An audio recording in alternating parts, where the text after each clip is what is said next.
This is the guide to the tent farm, or a quick way to level up that I found while exploring the map and doing some stuff.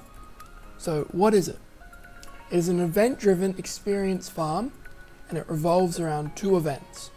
These events are around level 52, so you want to be anywhere between level 50 and anything higher than that.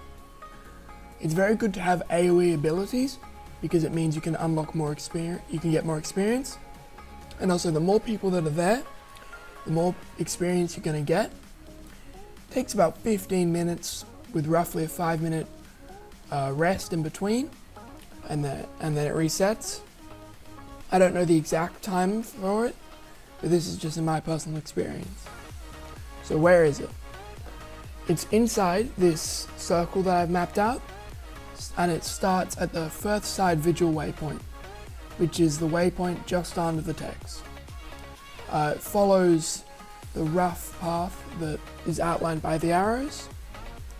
So that's roughly what you're going to be doing. It's an escort event followed by a defend event. So how does it work?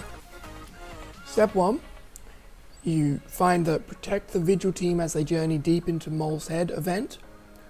It starts at first star vigil waypoint and then follows the path I showed on the last slide. And it's an escort type event.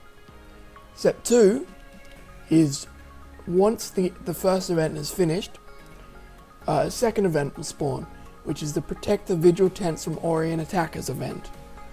You need to kill the mobs that spawn, but during the final minute, you must let the tents be destroyed.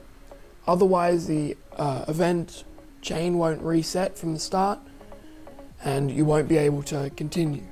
And you'll go into some other events which are a lot more tedious and don't get the experience as fast. So why is this efficient leveling? If you do this event with food and boosters, you can increase your experience gain per kill.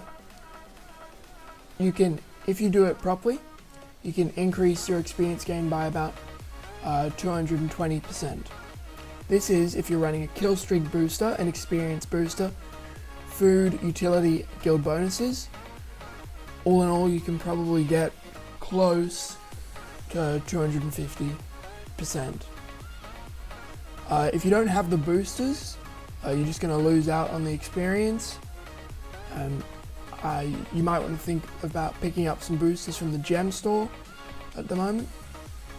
Now, one cycle of the event gives about 1 level. If it's 20 minutes per cycle, you can get about 3 levels every hour. This, in my experience, is much faster than map completion, which gets about 1 level every 30-40 minutes. So, each class will have access to different weapons and skills, so I'm going to go through what I think would be the best weapon on each class. So Warrior, it's not a great class for this. Their AoE isn't too good, but the best auto attack would be from the axe, because it hits 3 to 5 targets, and it also has the fastest attack speed of any of the weapons Warrior has access to. Longbow is also good because of the F1 ability, the Q ability, 2 and the 2 and the 4, because they're all AoE attacks and they'll hit multiple targets. Guardian. You should just be using staff. The loot stick, as it's sometimes referred to, because of how the cone auto attacks just hit everything in front of you. It's one of the best AoE attacks in the game for tagging targets. And if you have auto loot on, you'll pick up anything that drops, and you can hit them miles away. And using the 3, you can also get swiftness, sometimes heals, retaliation from your traits. It's very good for area of effect. Revenant, I would have to say the hammer. The auto attack pierces, which means it hits multiple targets that it goes through. And also the number 2, 3 and 5 skills are all very good. The number 2 is really good against big clumps of enemies, which will happen in this event. Ranger, not a great class. All the ranged weapons either pierce, which isn't too good, or they only hit one target. So that's why we're going to take axe or greatsword. The axe auto attack rebounds between multiple targets, which is quite good. And the number 2 is a AoE spray that, although it'll only hit 5 targets maximum, and it can't be done close range. The greatsword also hits multiple targets, but it's still not that good. Engineer.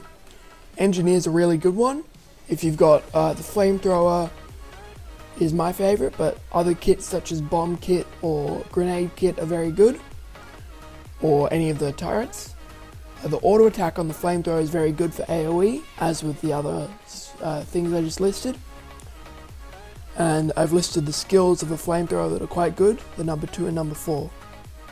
The thief, you're going to have to use short bow. All the other weapons don't hit many targets. The short bow has AoE skills that can be used in very quick succession. They don't have any cooldown. They only have resource management that needs to be looked at. And the auto attack also bounces between targets. For Elementalist, you're going to be using Staff. It's one of the best AoE weapons in the game, but you're going to stay in Fire because that has the best damage and overall the best hitting multiple targets. For Mesmer, still not that good of a class. Preferably you want to go Staff because the auto attack bounces, and the number 5 is an AoE circle. You could use Sword because it hits multiple targets, and the 2 does a lot of damage, but I'd stick with Staff if available. For Necromancer, you want to go Staff. All the marks it has are absolutely great for hitting multiple targets, and the auto attacks of the Staff also go through. You can also equip Wells as your skills and use them. They're very good for AoE. That's the guide. Thank you for watching. I hope you use this tent farm to go up some levels really quickly.